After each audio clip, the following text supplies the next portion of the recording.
ধন্যবাদ শারিয়ার। আমি আছি নীলফামারী সদরের আরও একটি গ্রামে। এই গ্রামে যদি আপনাকে দেখাই, এখন বাজে সকাল 9টা পার হলেও এখন পর্যন্ত যে কৃষকরা তাদের যে মাঠে কাজ করবে সেটি করতে পারছে না।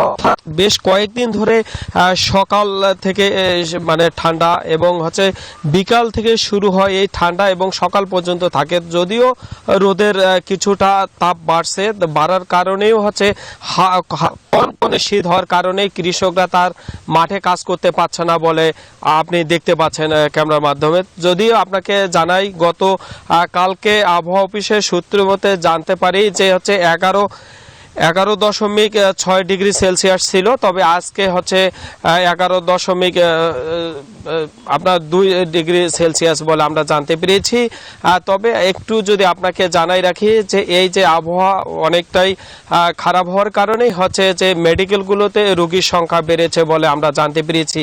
তবে নীলফামারী থেকে এই ছিল সর্বশেষ সংবাদ। আমি ফিরে যাচ্ছি আপনার চুয়াডাঙ্গাতে সহকর্মী আছেন জামান, আমরা যাচ্ছি তার কাছে। জামান। রশিদ, আপনাকে ধন্যবাদ। আসলে উত্তরের জেলা নীলফামারীর মতো চুয়াডাঙ্গাতেও কিন্তু শীতের তীব্রতা বাড়তে শুরু করেছে। বিশেষ করে ডিসেম্বরের শুরু থেকে কিন্তু এই চুয়াডাঙ্গা শীতের কবলে পড়তে শুরু করেছে। আমি যদি আপনাকে জানিয়ে রাখতে চাই যে আজ সকাল 6টা এবং সকাল 9টায় কিন্তু জেলার তাপমাত্রা রেকর্ড করা হয়েছে 12.2 ডিগ্রি সেলসিয়াস।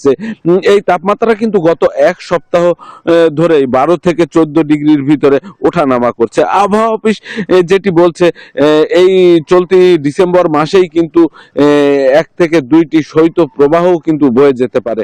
তো শীতের এই তীব্রতার কারণে চুয়াডাঙ্গা যে ছিন্নমূল মানুষ, খেটে খাওয়া মানুষ, শ্রমজীবী মানুষ যারা আছে, তাদের জনজীবনে কিন্তু এক ধরনের ভোগান্তি নেমে এসেছে।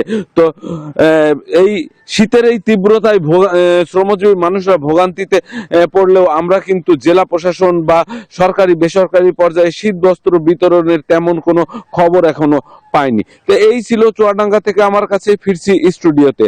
অঙ্কুর।